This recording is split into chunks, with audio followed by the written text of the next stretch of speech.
Downloading and printing reports. I'm on the Data and Reports page.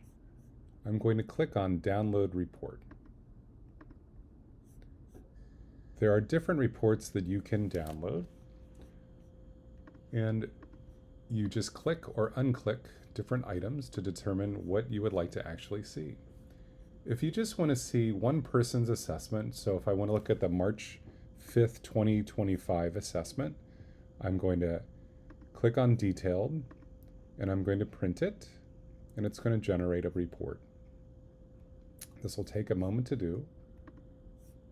So you can see percentage-wise, this is where this individual is at. And then when you go below, you can see high, some, and low ability for each of those items. If you would rather look at their change over time report, I'm going to click on Download Report.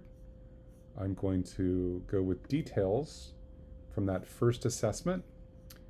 I'm going to look at the job goal progression and the job goal net improvement. The progression is high, some, and low versus high, some, and low. And then the net improvement is the percentage of change. I'm now going to print. And so I'm looking at the 15 July 2024 assessment versus the March 5th, 2025 assessment. I'm going to download that as a PDF. And again, it'll take a moment or so to do.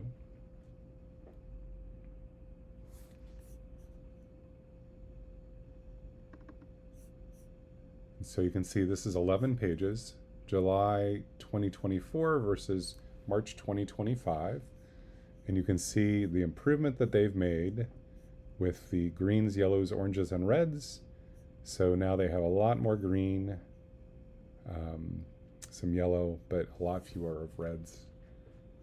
And then if you go down below, you can see the assessment from the 15th of July